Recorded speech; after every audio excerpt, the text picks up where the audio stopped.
saw there, and South Africa is a weird kind of African country. Not just because of apartheid, the history of apartheid. Well, no, because of the history of apartheid. It is why. It's really, really, really wealthy and then just horrifically poor. And you can actually go to South Africa, go to Johannesburg, and go to Cape Town, and wouldn't even know you were on the continent if you wanted to. I mean, there's that much wealth. And so I'm enjoying this vacation. On the other hand, I'm like, this is feeling weird to me. So I called my old boss, Chip Lyons, who was the president of the U.S. Fund for UNICEF. He then went to the Gates Foundation, and now he's at Elizabeth Glazier Pediatric AIDS Foundation. And I said, I'm in South Africa. I want you to set up a UNICEF-assisted visit for me. And he had done this before in Kenya and Tanzania for my family. And so he said, okay. And they took me to a little shanty town called Diepsloot, which is in Johannesburg, about 250,000 people.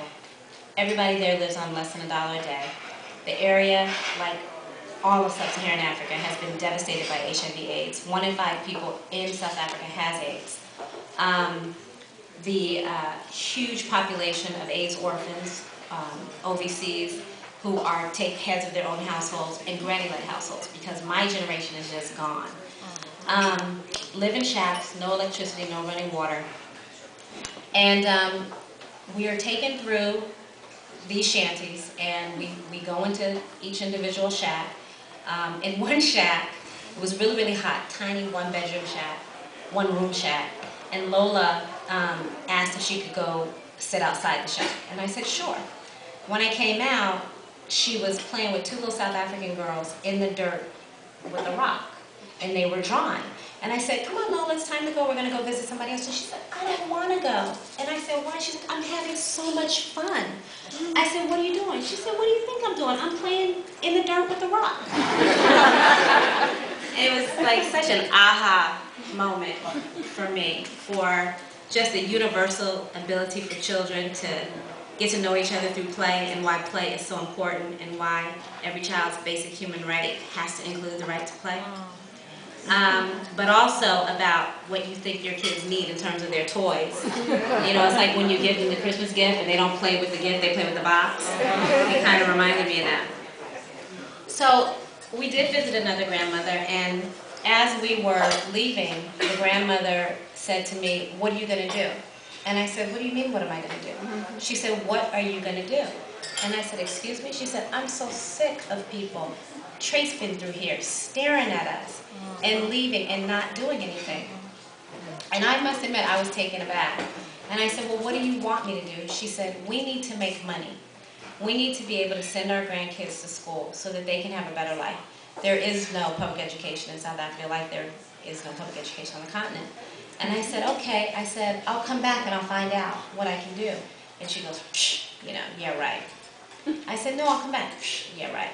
Well, 3 months later, I came back, and I went to that exact go-go. We call them go-go's in South Africa. And I said, what do you want me to do?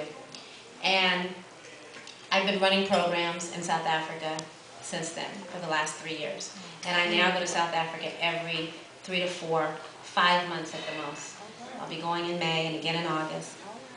We just spent Thanksgiving, so we've done a Christmas holiday, we just spent Thanksgiving there as a family. And again, it's the amazing thing with service, you never know where it's going to take you. If somebody would have said that I would be just as comfortable and at home in that go-go shack, who is now family to me, because I have a little South African baby who joined our family, who was part of that family. If somebody would have told me that I would be as comfortable walking the streets of Diepsloot as I am in my own house, I would have said, you're crazy, but I am. And so you never know where service is going to take you. So with working in Brooklyn and working in Johannesburg, Journey for Change came to be. I got to know these kids in Brooklyn, and I wanted to do my part, be a part of the village of helping to uplift their lives. And so through Journey for Change, we do that. And the first reason is because I believe that children need to travel.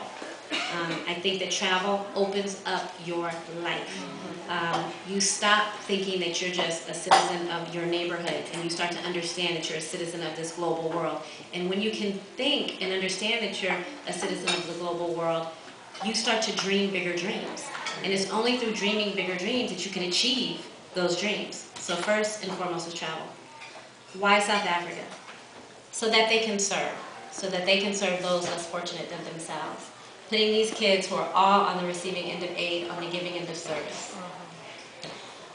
3, so that they can understand, though their lives are really, really tough, they are from single parents, like I said, a lot of drugs, a lot of incarceration. Just by being an American and by being in the United States, they have so many more inherent blessings than those living in the developing world, and that they have to take advantage of them. Mostly their education. And 4, to turn them into little advocates, for them to understand that they have a voice, and that their voice matters, and that...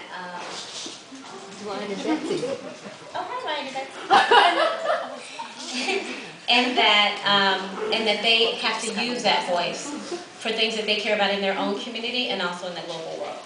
So we've taken one trip to South Africa with 30 kids from Brooklyn and 30 college-age students. It has been glorious. We've come back. We've come to Washington, as I told you. They've met congressional leaders. They've gone on college tours.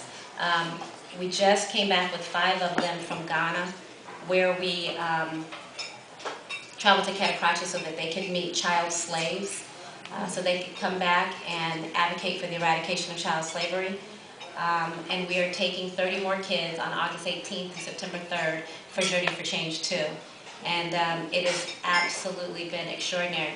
So I'll stop by saying I start the book talking about Journey for Change, and I end the book kind of about Journey for Change 2. So it bookends my kind of voice through the book. And it is my absolute way of being a part of this global village of givers. Thank you.